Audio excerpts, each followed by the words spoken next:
नमस्कार दोस्तों, central government ने किसानों के लिए 3 फार्म बिल्स लेकर आई है और जो पार्लियामेंट में पास भी हो चुके हैं और साथ ही इस बिल के अगेंस्ट फार्मर्स का प्रोटेस्ट भी लगातार जारी है और इसके अलावा कई सारी पॉलिटिकल पार्टीज भी इस बिल के अगेंस्ट खड़ी हैं।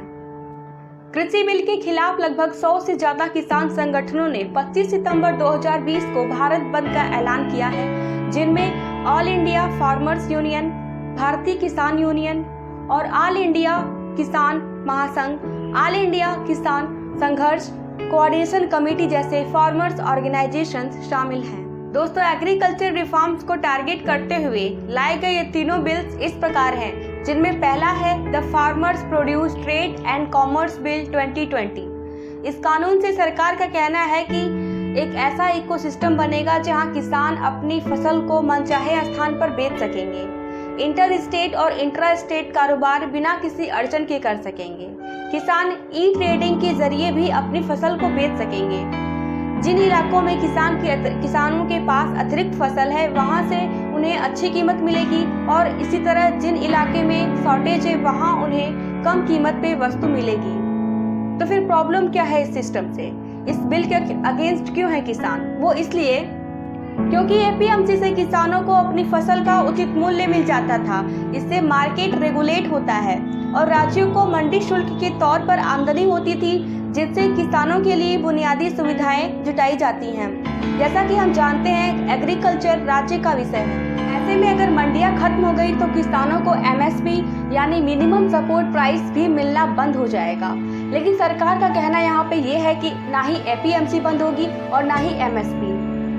दूसरा कानून है the farmers agreement of prices and farm services bill 2020। इस कानून से सरकार का दावा है कि खेती से जुड़े सारे रिस्क किसानों पे नहीं बल्कि उन पे शिफ्ट हो जाएंगे जो उनसे एग्रीमेंट करेंगे। कॉन्ट्रैक्ट फार्मिंग को नेशनल फ्रेमवर्क मिलेगा। किसान एग्री बिजनेस करने वाली कंपनियों, प्रोसेसर्स, होलसेलर्स, एक्सपोर्टर्स और बड़े बड़े रिटेलर्स से एग्रीमेंट करके आपस में तय कीमत पर उन्हें बेच सकेंगे। ऐसे में किसानों की मार्केटिंग लागत बचेगी, दलाल खत्म होंगे और किसान को फसल का उचित मूल्य मिलेगा। विवाद होने पर टाइम लिमिट में उसके निपटारे की प्रभावी व्यवस्था होगी। लिखित एग्रीमेंट में सप्लाई, क्वालिटी, ग्रेड, स्टैंडर्ड्स और कीमत से संबंधित नियम व शर्तें होंगी। यदि फसल की कीमत कम होती है तो भी अनुबंध के आधार पर किसान को गारंटीड कीमत तो मिलेगी ही और साथ ही बोनस या प्रीमियम का भी प्रावधान होगा।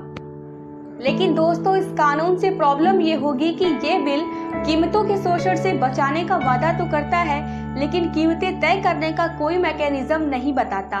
इससे डर ये है कि प्राइवेट कारपोरेट हाउसेस को किसानों के शोषण का जरिया मिल जाएगा। बिल के अगेंस्ट होने का एक मकसद ये भी है कि खेती का सेक्टर असंगठित है। ऐसे में अगर कारपोरेट से लड़ने की नौबत आई तो उनके पास रिसोर्सेज नहीं होंगे। तीसरा बिल है the essential commodities amendment bill 2020। इस कानून से कोल्ड स्टोरेज और फूड सप्लाई चेन के आधुनिकीकरण में मदद मिलेगी। यह किसानों के साथ साथ उपभोक्ताओं को भी कीमतों में स्थिरता बनाए रखने में मदद करेगा और स्टॉक लिमिट तभी लागू होगी जब सब्जियों की कीमतें दोगुनी हो जाएंगी या खराब न होने वाली फसल की रिटेल प्राइस 50% बढ़ जाएगी। इससे प्रॉब्लम ये होगी दोस्तों कि खाद्य वस्तुओं पर रेगुलेशन खत्म करने से एक्सपोर्टर्स, प्रोसेसर्स और कारोबारी फसल सीजन में जमाखोरी करेंगे। इससे कीमतों में अस्थिरता आएगी। फूड सिक्योरिटी पूरी तरह से खत्म हो जाएगी। राज्य को यह पता ही नहीं होगा कि किस वस्तु का कितना स्टॉक है। ऐसे में आवश्यक वस्तुओं की कालाबाजारी बढ़ सकती है।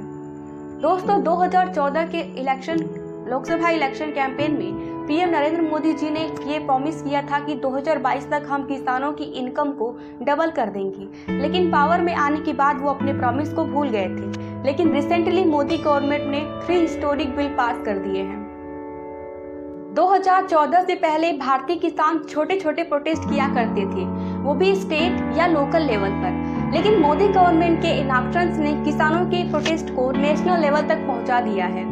एनसीआरबी का एक डेटा ये कहता है कि 2014 से 2016 के बीच किसानों के जो प्रोटेस्ट की संख्या है वो 628 से 4837 तक बढ़ गई, यानी फार्मर्स प्रोटेस्ट जो है वो 700% तक बढ़ गया। दोस्तों, अब न सिर्फ पंजाब और हरियाणा बल्कि उत्तर प्रदेश, दिल्ली, कर्नाटक और महाराष्ट्र जैसे कई राज्यों में किसानों ने रेल रोको और भारत बंद करके आंदोलन को और भी व्यापक बना दिया है। अब राष्ट्रपति से ही उनकी उम्मीद है कि वो साइन न करें और इन बिल्स को रिकंसिडरेशन के लिए वापस कर दें। दोस्तों, अगर वीडियो आपको समझ में आया हो, पसंद आया हो तो लाइक करें और अपनी राय बताएं कमेंट करके, और चैनल को सब्सक्राइब करें और साथ ही बेल आइकन को भी दबा दें। Thanks for watching.